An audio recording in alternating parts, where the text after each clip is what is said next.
तो जैसा कि आप देख पा रहे हैं कि हम 11th के इस फर्स्ट चैप्टर में आपको इतने टॉपिक्स पढ़ाएंगे 1 2 3 4 5 6 7 8 टॉपिक्स। ये टॉपिक्स हैं और इनके सब टॉपिक्स भी होंगे, ठीक है।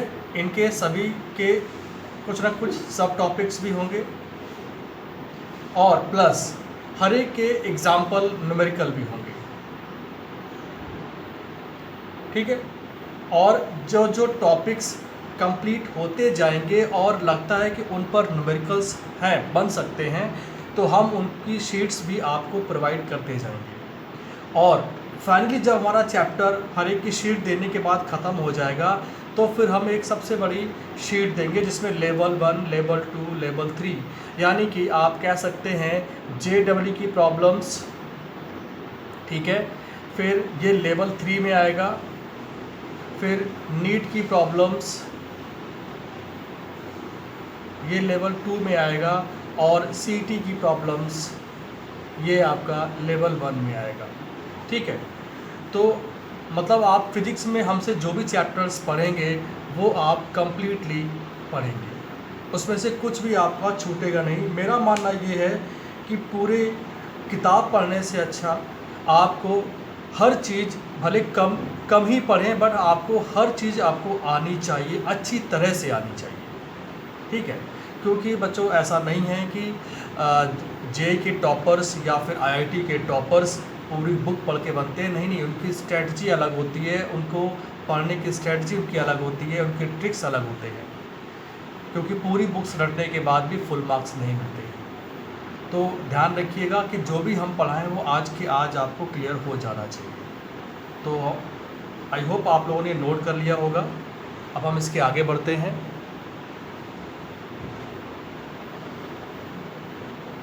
फार्मूले पढ़ रखे हैं, है ना। जैसे मान लीजिए फार्मूला है लेंथ मान लेते हैं। वैसे फार्मूला आप लोग ऐसे बोलोगे फोर्स है आपका, जैसे एक्सेलरेशन इनका फार्मूला है, लेकिन हम मान लेते हैं कि एक कोई जिसका फार्मूला है जिसमें एक क्वांटिटी आती है, फिजिकल क्वांटिटी आती है लेंथ। एक फिजिकल क्वांटिटी है लेंथ और इसकी न्यूमेरिकल वैल्यू है 3 मीटर या सेंटीमीटर, ठीक है। तो बच्चों ये जो क्वांटिटी है आपकी मैग्नीट्यूड के साथ में, न्यूमेरिकल वैल्यू के साथ में, this quantity is known as unit, ठीक है। This quantity is known as unit. अगर आप बात करें जैसे कोई वॉल्यूम है, तो उसकी फिजिकल क्वांटिटी क्या होगी? लीटर, ठीक है। और आप उसको ऐसे बोलेंगे 3 मीटर क्यूब या वॉल्यूम, ठीक है। CC वॉल्यूम या 3 वॉल्यूम या मीटर क्यूब, ये ना लेकर कुछ और लेते हैं। चलिए हम मास की बात करें अगर, तो मास को हम लेंगे मान लीजिए किलोग्राम में, तो ये आपका हो जाएगा मान लीजिए 3 किलोग्राम। तो ये क्वांटिटी क्या बच्चों होगी? यूनिट, ठीक। तो आप देख पा रहे हैं कि ये क्वांटिटी, ये फिजिकल क्वांटिटी अलग है और ये फिजिकल क्वांटिटी आपकी अलग है, राइट। तो दोनों की यूनिट्स भी अलग अलग है, देख रहे हैं आप। तो आप कह सकते हैं कि हर एक फिजिकल क्वांटिटी का स्टैंडर्ड भी अलग अलग होता है और उसके स्टैंडर्ड के हिसाब से हम जो क्वांटिटी लेते हैं उसको हम बोल देते हैं यूनिट। तो बच्चों हम इसको ऐसे डिफाइन करते हैं, to measure a physical quantity, to measure a physical quantity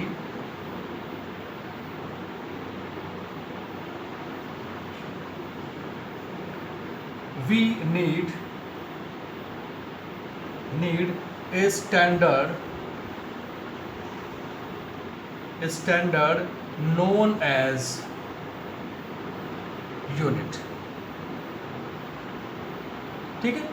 ये आप इसके एग्जाम्पल लिख लीजिएगा, ये इसका सारे आपके एग्जाम्पल हैं। पहले हमने आपको एग्जाम्पल दिया, फिर समझाया कि यूनिट होता क्या है। जो मेरा मानना है कि बच्चों याद करने की बजाय पहले आप समझें, क्योंकि फिजिक्स समझने की चीज़ ज़्यादा है। नंबर 2 सप्लीमेंट्री यूनिट,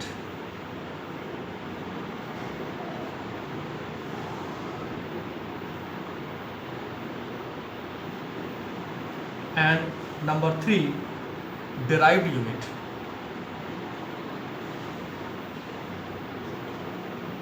ठीक है, तो बच्चों इनका हम एक चार्ट बनाते हैं आगे, इसके बाद में एक चार्ट बनाएंगे, फ्लो चार्ट जिसे बोल देते हैं हम लोग। तो चलिए इसको नोट कर लीजिए आप लोग, फिर हम बनाते हैं फ्लो चार्ट इसका, तो अच्छी तरह से समझ में आएगा। तो जैसे कि हमने बोला कि चार्ट बनाने जा रहे हैं, तो बच्चों देखिए चार्ट में क्या है, हम स्टार्ट कर रहे हैं यूनिट के टाइप्स पर। देखिए सबसे पहला टाइप हम लिख रहे हैं, इधर आएगा आपका fundamental unit,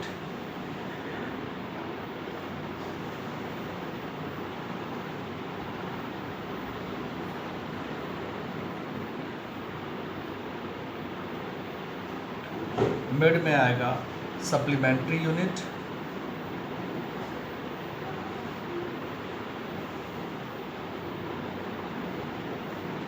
then last part is derived unit.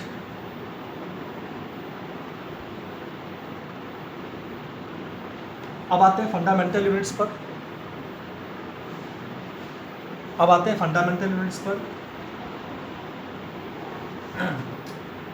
Fundamental units actual में ये किसी भी दूसरे यूनिट पर डिपेंड नहीं करते हैं। अभी हम आपको एग्जांपल देते हैं वर्बली, इंडिपेंडेंट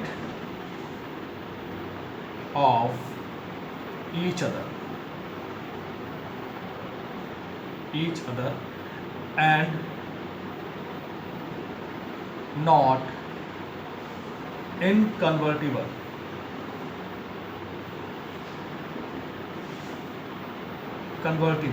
ठीक है, मतलब ये हुआ कि आप अगर लेंथ की यूनिट मीटर में है तो बच्चों आप उसको मीटर ही लेंगे, कभी आप उसको किलोग्राम में नहीं ले सकते हैं। तो कहने का मतलब ये है कि फंडामेंटल यूनिट्स वो होते हैं जो किसी दूसरे स्टैंडर्ड की यूनिट्स में आप कन्वर्ट नहीं कर सकते, मतलब आप मीटर को किलोग्राम में कन्वर्ट नहीं कर सकते हैं।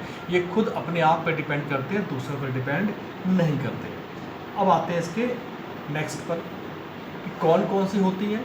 तो आप कह सकते हैं यूनिट्स ऑफ लेंथ, ठीक है, टाइम, टेम्परेचर, ल्यूमिनस इंटेंसिटी, ये पढ़ा होगा आपने 9th-10th में, ल्यूमिनस इंटेंसिटी, करंट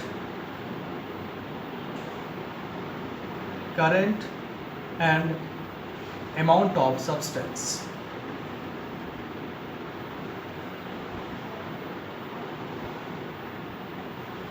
ठीक है, तो ये तो पार्ट आपका पूरा हो गया फंडामेंटल यूनिट्स का। ये वो फंडामेंटल यूनिट्स हैं जो किसी दूसरे आप अदर यूनिट्स में कन्वर्ट नहीं कर सकते हैं। लेंथ है तो आप लेंथ की यूनिट मीटर में ही लेंगे, किलोग्राम में नहीं लेंगे। टाइम की यूनिट सेकंड में लेंगे, उसको आप लेंथ में नहीं ले सकते हो, उसको आप मीटर में नहीं ले सकते हो। That's why these are called fundamental units. ठीक है, नाउ सप्लीमेंट्री यूनिट्स, बच्चों ये वो यूनिट्स हैं जो बाद में अलग से जोड़े गए हैं। ठीक है, तो वो कौन कौन सी यूनिट्स हैं? Unit of first part is plane angle,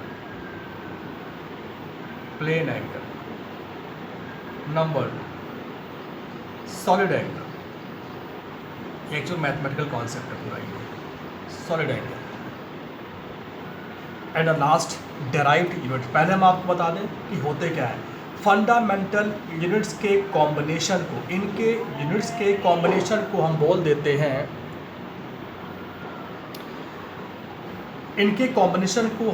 देते हैं, डेराइव्ड यूनिट्स। ठीक है, तो आप लिखेंगे derived from fundamental units, derived from fundamental units,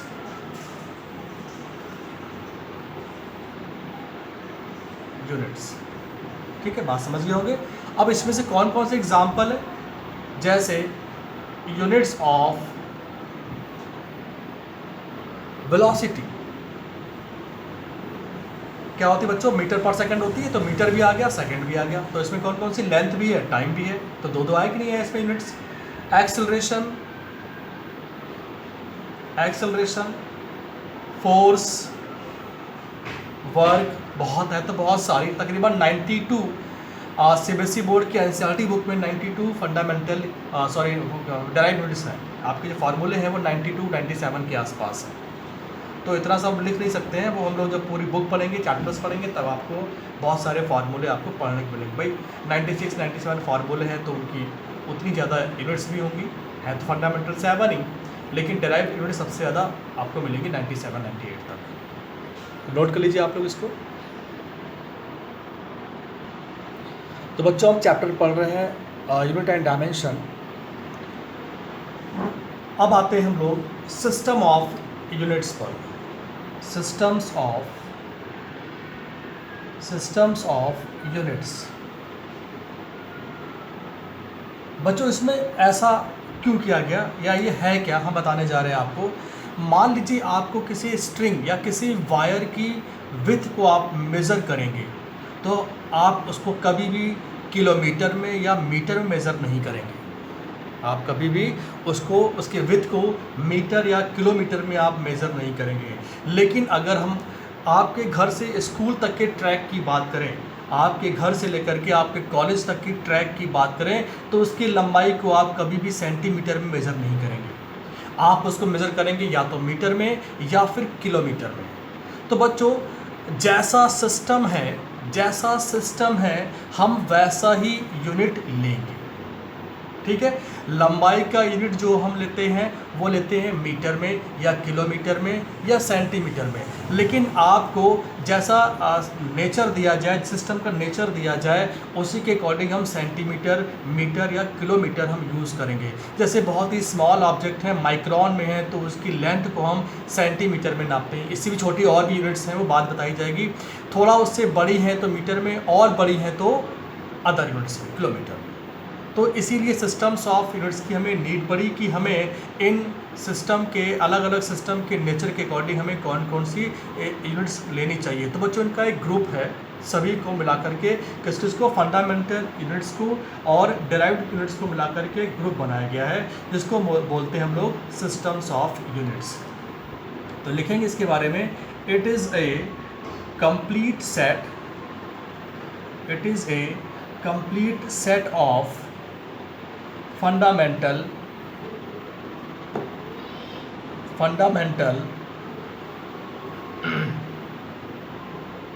mental and derived units।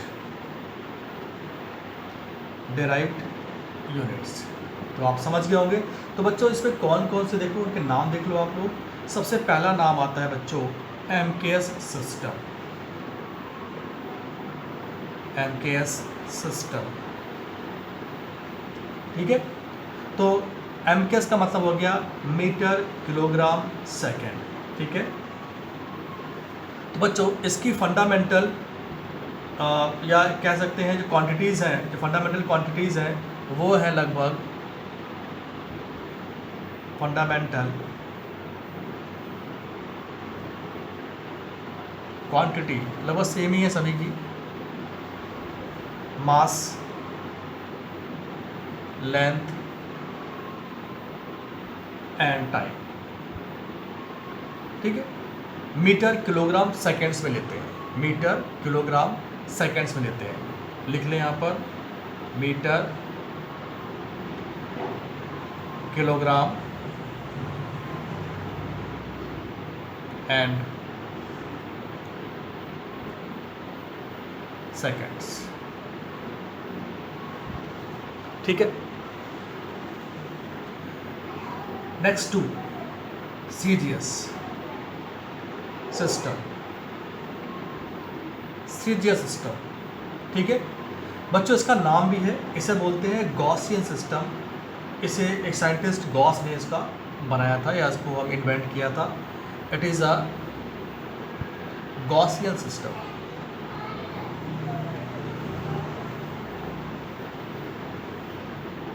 ठीक है। तो बच्चों इसका भी फंडामेंटल जो इसके यूनिट्स हैं, फंडामेंटल यूनिट्स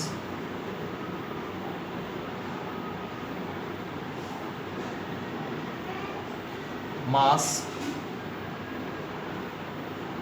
लेंथ और टाइम के लिए जाते हैं, ठीक है। Now third one is FPS system, जो अब नहीं चलता है, FPS सिस्टम, ठीक है। It is a British engineering system, it is a British engineering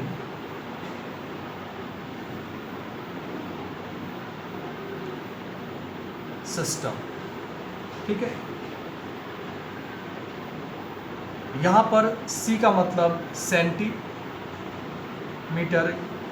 G का मतलब ग्राम और S का मतलब सेकेंड। यहाँ पर F का मतलब फुट, P का मतलब पाउंड और S का मतलब सेकेंड, ठीक है बच्चों। यहाँ पर भी हम मास, लेंथ और टाइम ही लेते हैं,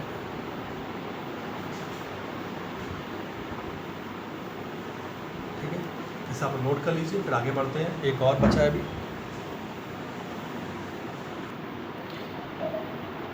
तो बच्चों अभी तक जो हमने पढ़ा MKS, CGS, third FPS, these are mechanical system,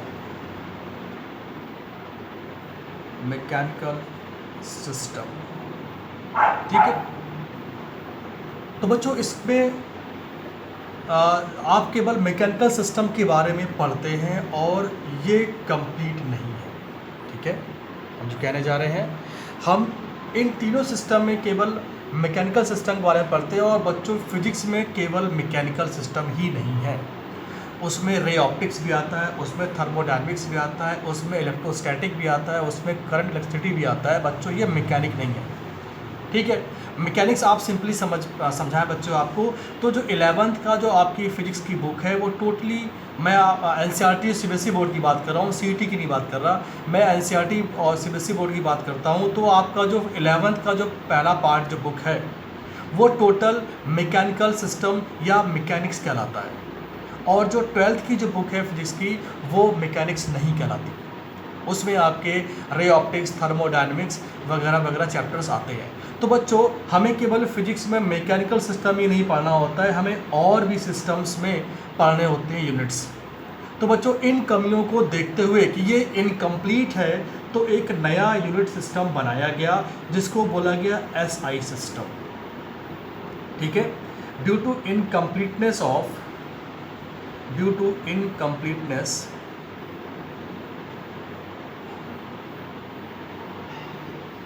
of the system of the unit system, ठीक है। A new system invented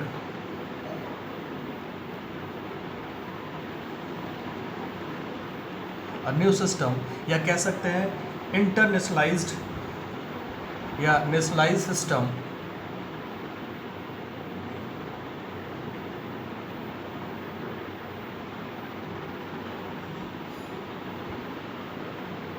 form.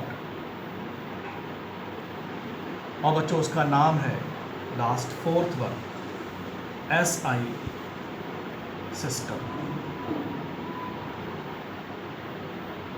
ठीक है। इसको बोलते हैं इंटरनेशनलाइज्ड सिस्टम बोलते हैं, या स्टैंडर्ड इंटरनेशनलाइज्ड सिस्टम बोल देते हैं इसको शॉर्टकट, ठीक है। बच्चों ये पार्ट है, कह सकते हैं combination of MKS system, combination of MKS system,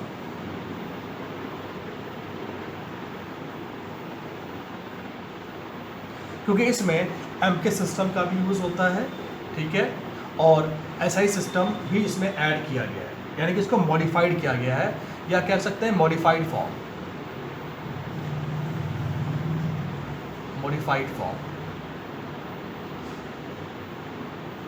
ठीक है।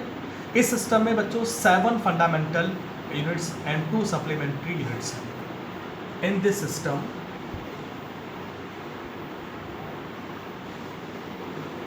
आपको समझ में आ रहा होगा कि क्या ड्रॉबैक था इससे पहले वाले में. इन दिस सिस्टम कंटेन्स 7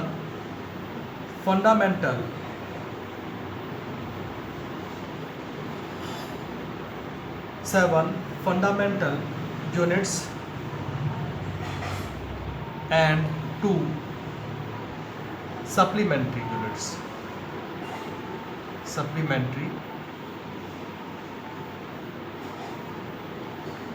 को इसमें ऐड किया गया है. ठीक है, इसे आप लोग नोट कर लीजिए.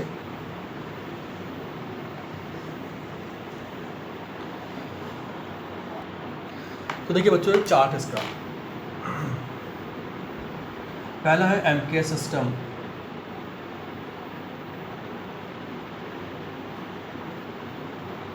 फिर है CGS system,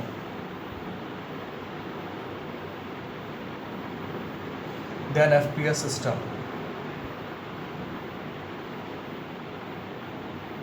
then SI units,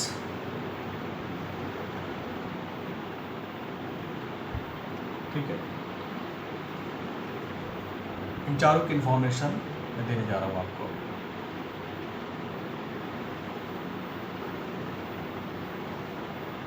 पहला है, इसमें 3 ही फंडामेंटल यूनिट्स थे. लेंथ, जिसको हम लोग मीटर में मेज़र करते हैं, ठीक है. Second, mass,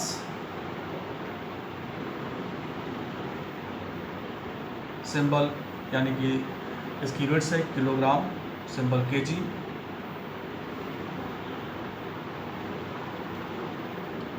and third one, time. Unit symbol T, S, और इसको पढ़ते हैं हम लोग सेकेंड. टाइम को हम लोग पढ़ते हैं सेकेंड में, यूनिट्स में. ठीक. Then after seconds, second CGS system. First इसका है, लेंथ को हम लोग मेज़र करते हैं सेमी, फुल नेम सेंटीमीटर. ठीक है. सेकेंड पार्ट इसका है, मास को हम लोग मेज़र करते हैं सीजीएस सिस्टम में ग्राम, सिंबल जी.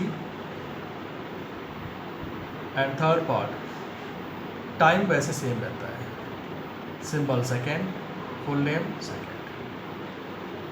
ठीक है. देन आफ्टर एफपीएस सिस्टम में फर्स्ट पार्ट है लेंथ. इसको हम लोग मेज़र करते हैं, इसका short form fit, FT, full form foot. Second part mass, इसको मेज़र करते हैं पाउंड में. इसका कोई सिंबल नहीं दिया गया है, pound. And third part is time, same जैसे पहला था वैसे ही, symbol S, full name second. ठीक है. बस आज इतना काफ़ी है.